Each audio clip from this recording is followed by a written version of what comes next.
Hello student, आपके अपने channel physics expert में आपका स्वागत है। मैं हूं आपका मेंटर रमेश कुमार। आज हम लोग पढ़ने वाले क्या है, रिफ्रैक्शन ऑफ लाइट। ये लाइट का दूसरा फेनोमेना है। पहले जो हम लोग पढ़ते हैं वो रिफ्लेक्शन ऑफ लाइट पढ़ते हैं, अब जो पढ़ेंगे रिफ्रैक्शन ऑफ लाइट। ठीक है, ये बहुत ही इंपॉर्टेंट है बोर्ड पर्पज से, क्योंकि रिफ्रैक्शन ऑफ लाइट पर बेस्ड क्वेश्चन ज्यादातर पूछा ही जाता है। तो हम लोग रिफ्रैक्शन ऑफ लाइट को समझते हैं। रिफ्रैक्शन ऑफ लाइट होता है क्या, इसको समझते हैं पहले। तो सबसे पहले ये देखते हैं कि होता है क्या, जब लाइट एक मीडियम से दूसरे मीडियम में एंटर करती है तो वो अपने ओरिजिनल पाथ से डेविएट हो जाती है। इसी फेनोमेना को हम लोग क्या कहते हैं, refraction of light. For example, जब आप ग्लास मतलब एक ट्रांसपेरेंट ग्लास में पानी भर के और उसमें यदि आप पेन या पेंसिल डिप करते हैं तो वो पेन या पेंसिल बेंट टेढ़ा दिखाई देता है। ये क्यों है? ये due to refraction of light होता है। स्टार जो टिमटिमाते रहती है वो क्यों होता है? Due to refraction of light होती है। ये सारा एप्लीकेशन रिफ्रैक्शन ऑफ लाइट पर बेस्ड है। तो हम लोग बहुत सारा एप्लीकेशन आगे चल के पढ़ेंगे। सबसे पहले रिफ्रैक्शन होता है क्या वो समझ लिया हम लोग। अब एक एग्जांपल द्वारा हम लोग समझते हैं रिफ्रैक्शन किस तरह से होता है। तो हम लोग मान लेते हैं ये मीडियम क्या है, मीडियम 1 है। ये क्या है, मीडियम 2 है। जब भी लाइट मीडियम 1 से 2 में एंटर करती है तो क्या किस तरह का फेनोमेना शो करती है देखते हैं। तो ये देखिए, ये लाइट यदि मीडियम 1 से मीडियम 2 में एंटर की तो ये टुवर्ड्स नॉर्मल, इसको क्या कहा जाता है, नॉर्मल, नॉर्मल की तरफ बेंड कर गई। अब हम लोग बात करेंगे, दूसरा केस लेते हैं इसी में। तो ये देखते हैं मीडियम 1 लिए और ये मीडियम 2 लिए। ठीक है, तो इसमें हम लोग फिर नॉर्मल ड्रॉन करेंगे। तो ये देखते हैं क्या होता है इसमें।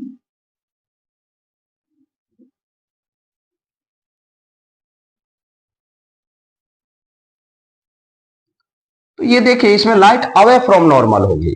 ये दोनों मीडियम है, मीडियम 1 और मीडियम 2। अब मीडियम होता है क्या, मीडियम मेनली दो तरह का ऑप्टिकल, डेंसर मीडियम होता है, ऑप्टिकल रेरर मीडियम होता है। डेंसर मीडियम का मतलब क्या हुआ कि एयर के रेस्पेक्ट में जो अदर मीडियम है, जैसे कि एयर के रेस्पेक्ट में हम लोग वाटर का बात करें, एयर के रेस्पेक्ट में हम लोग ग्लास का बात करें, एयर के रेस्पेक्ट में डिफरेंट टाइप्स ऑफ लिक्विड का हम लोग बात करें, तो हम लोग जब बात करते हैं कि डेंसर मीडियम और रेरर मीडियम का, तो उसमें यह चीज आपको समझना पड़ेगा कि डेंसर होता है क्या। एयर का जो मोलिकुल्स होता है वो दूर दूर होता है, वाटर का मोलिकुल नजदीक नजदीक होता है। तो वाटर जो हुआ डेंसर मीडियम हुआ किसके कंपेयर में, एयर के कंपेयर में। उसी तरह यदि हम लोग बात करें एयर के रेस्पेक्ट में ग्लास का पार्टिकल्स का बात करें तो नजदीक नजदीक हुआ तो वो डेंसर हो गया, जो दूर दूर होता है वो रेरर होता है। तो डेंसर का मतलब ये हुआ जिस भी सब्सटेंस का मोलिकुल्स क्या हो, क्लोजली हो, तो उसको हम लोग एयर के रेस्पेक्ट में क्या कहेंगे, वो डेंसर मीडियम है। तो हम लोग यदि यहां बात करें तो ये क्या है, एयर 2 मान लेते हैं, ये एयर है, और ये मीडियम 2 को मान लेते हैं वाटर है।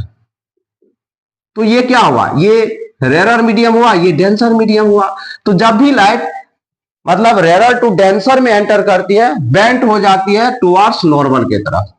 ये आपको याद रखना है कि जब भी लाइट रेरर टू डेंसर में एंटर करती है तो बेंट किधर हो जाती है, टुवर्ड्स नॉर्मल। ये मीडियम को मान लेते हैं क्या है, ये ग्लास है, और ये क्या है, एयर है। तो जब भी denser to rarer medium enter करती है तो किधर, अवे फ्रॉम नॉर्मल हो जाती है। तो ये क्या देखे हम लोग, जब डेंसर टू रेरर में एंटर करती है तो लाइट क्या हो जाती है, अवे फ्रॉम नॉर्मल हो जाती है, और इसमें टुवर्ड्स नॉर्मल हो जाती है। तो ये दोनों कॉन्सेप्ट नंबर 1 और कॉन्सेप्ट नंबर 2 हमेशा आपको याद रखना है, क्योंकि इसी पर बेस्ड हम लोग क्वेश्चन करेंगे। और ये जो कॉन्सेप्ट है, इस कॉन्सेप्ट को हमेशा आपको याद रखना जरूरी है, क्योंकि रिफ्रैक्शन ऑफ लाइट में ये कॉन्सेप्ट का हमेशा ही आपको जरूरत पड़ेगा। तो अब हम लोग चलते हैं रिफ्रैक्शन ऑफ लाइट में, लॉ ऑफ रिफ्रैक्शन को समझते हैं। Law of refraction. तो लॉ ऑफ रिफ्रैक्शन होता है क्या, जिस तरह से हम लोग लॉ ऑफ रिफ्लेक्शन पढ़ते हैं उसी तरह इसमें भी पढ़ना है। पहला लॉ क्या होता है इसमें, इसके लिए क्या करते हैं, एक हम लोग डायग्राम ड्रॉ करते हैं, उसको देख के समझेंगे बेहतरीन होगा। कि मान लेते हैं ये क्या है, ये क्या है, ग्लास है। ये क्या है, ग्लास है। और ये बाहर में क्या होगा, एयर होगा। ठीक है, ये नॉर्मल मान लेते हैं।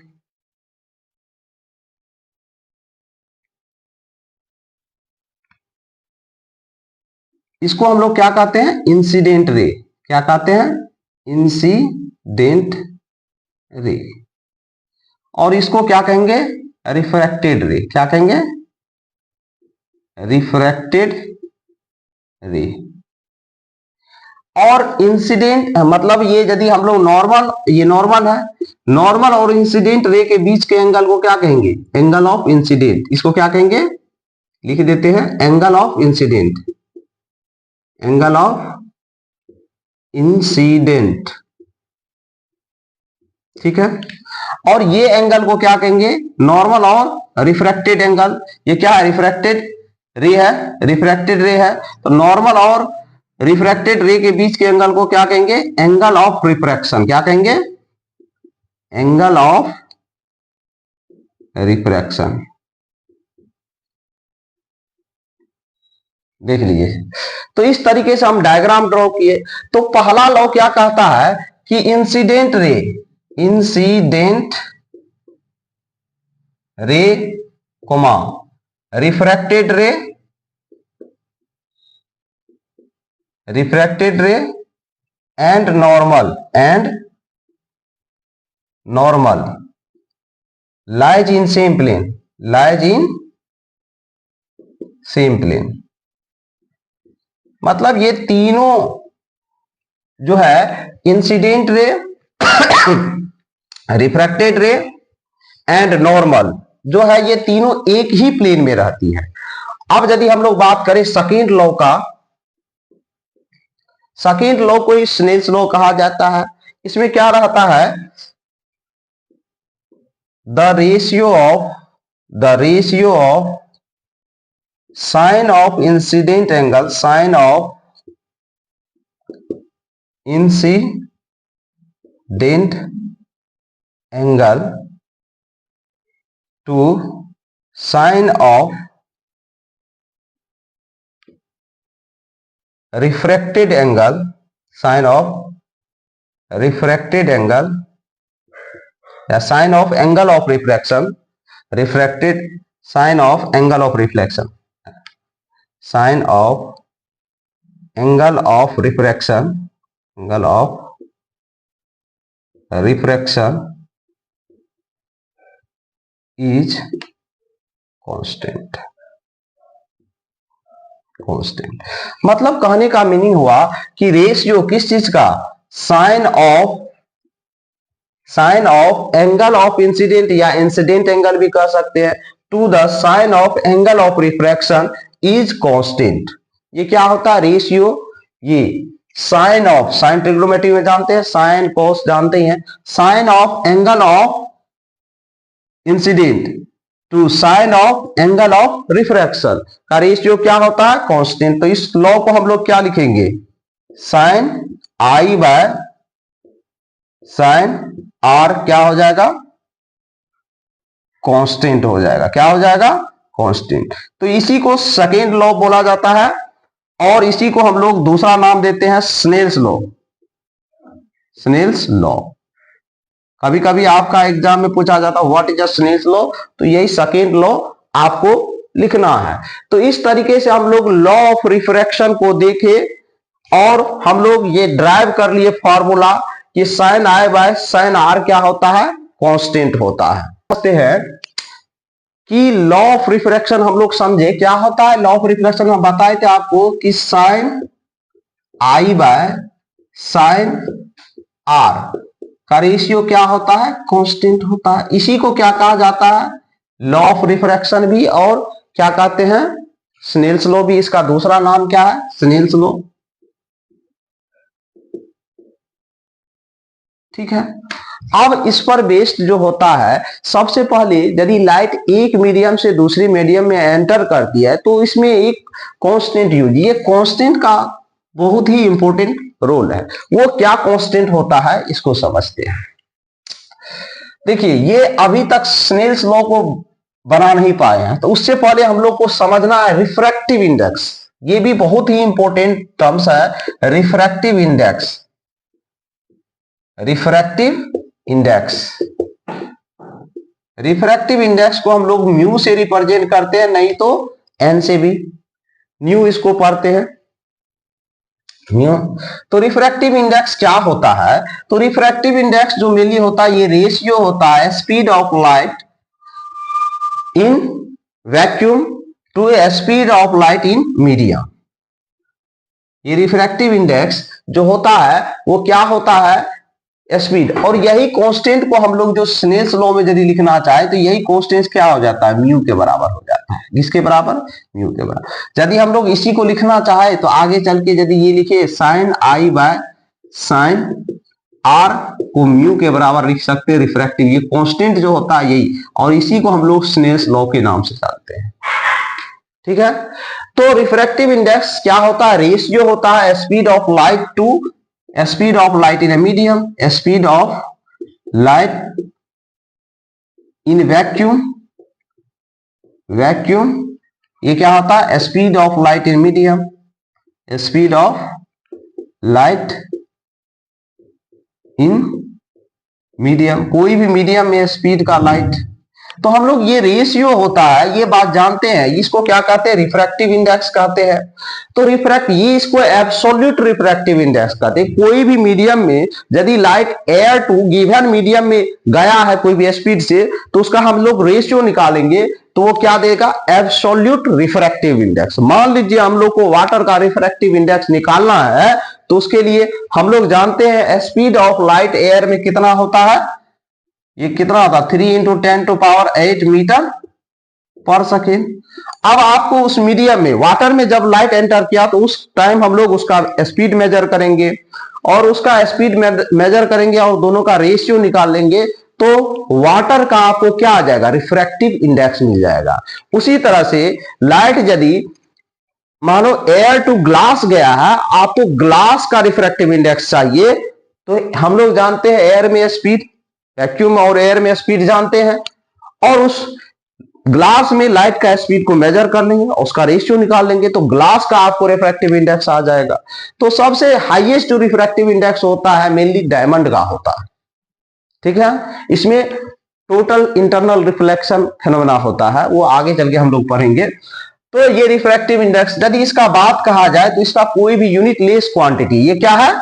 यूनिट लेस क्वांटिटी है इसका कोई, क्योंकि रेशियो है किस चीज का? स्पीड का।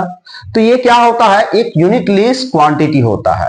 अब हम लोग को कहेगा रिफ्रैक्टिव इंडेक्स वाटर का निकालो, तो आसानी से निकाल लेंगे हम लोग। इसी तरीके से हम लोग आगे चल के क्या पढ़ेंगे?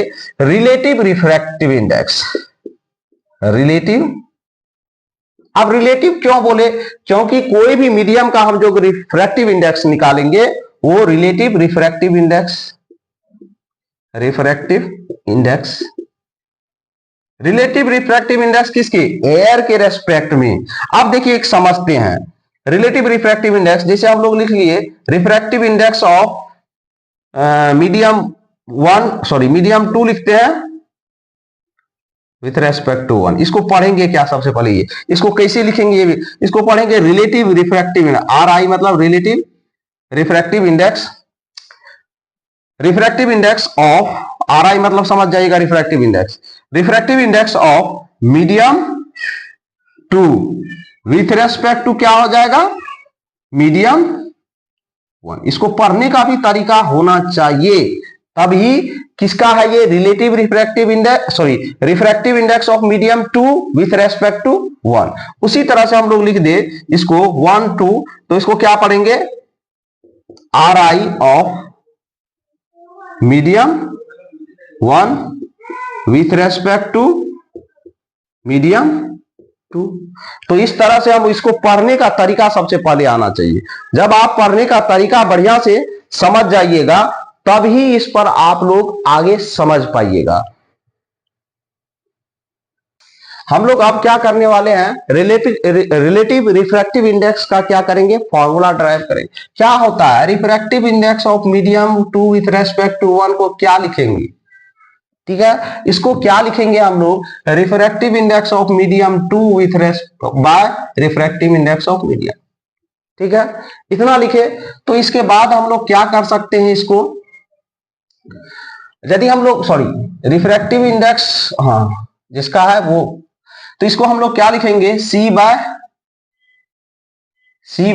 V2, मतलब V2 मतलब सेकेंड मीडियम, और इसी को क्या लिख सकते हैं, C बाय V1, ठीक है, और इसको सिंप्लीफाई करेंगे तो क्या हो जाएगा, C by V2 into V1 by C।